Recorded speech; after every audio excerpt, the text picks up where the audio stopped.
नमस्कार, पूज्यनगरी न्यूज मध्ये आपलं स्वागत आहे। कुठून आलात? माझे नाव अनुराधा धनराज जगताप, राहणार ज्योतिबाची वाडी। माझं असं म्हणणं आहे की आम्हाला शिंदे साहेबांनी 1,500 रुपये महिना दिला, आमचं त्याच्यात थोडी पूर्ण आयुष्याचं समाधान होणार आहे पुढे आमची। तर त्यांना बहिणीला थोडी गरज जर करायची असली, बहिणीच्या जीवनात सुखी जर व्हायच्या असल्या तर त्यांनी आम्हाला आरक्षण द्यावा अशी आमची इच्छा आहे। कोणतं आरक्षण?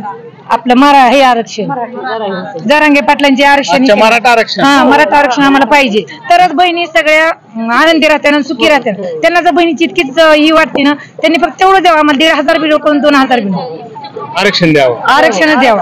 का आमचे लेकर बाळ आमचं 1,500 देऊन आम्ही काय करणार? तेवढं थोडी भागणार आहे आमचं पूर्ण, आमचं थोडं, आमचं तर आमचं जिंदगी गेली कष्टात, आमच्या लेकरांना तरी पुढं, आम्हाला बी मुली येतं, मुलं येतं, त्यांना बी पुढं असं मिळालं पाहिजे। 1,500 ते कवर देते ना आम्हाला, आरक्षण दिलं आम्हाला तेवढं बस। कुठून आलात तुम्ही? पन्हाळवाडीहून आम्हाला आरक्षण पाहिजे। कोणता तालुका आहे तुमचा? पन्हाळवाडी, भूम तालुका, उस्मानाबाद जिल्हा। बरं, काय आज कार्यक्रमाला आलता तुम्ही? आले, मी गावाची एकटीच आले, मी उपोषणला बसले, किती काय केलं, कुठं सभाला जाते, कशासाठी बसला तो उपोषण? आरक्षणसाठी।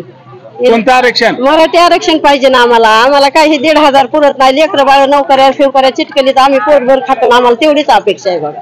मराठा आरक्षण पाहिजे, मराठा आरक्षण पाहिजे। 1,500 नको येत आम्हाला, काय त्याचं येतं पुरत आहे, लेकरांचं तरी चांगलं होऊ द्या आमच्या। आमचा मालक तर हाडं कुटाड होऊन घरी बसलो तर आम्ही, आता पोरं बी उस्तुड्या करतात, एक शिकले 10वी, एक शिकले 12वी। आम्हाला मराठी आरक्षण पाहिजे। हे पैसे काय करायचे आम्हाला, नको हे पैसे। महत्त्वाच्या घडामोडी पाहण्यासाठी पूज्यनगरी न्यूज चॅनलला सबस्क्राईब करा।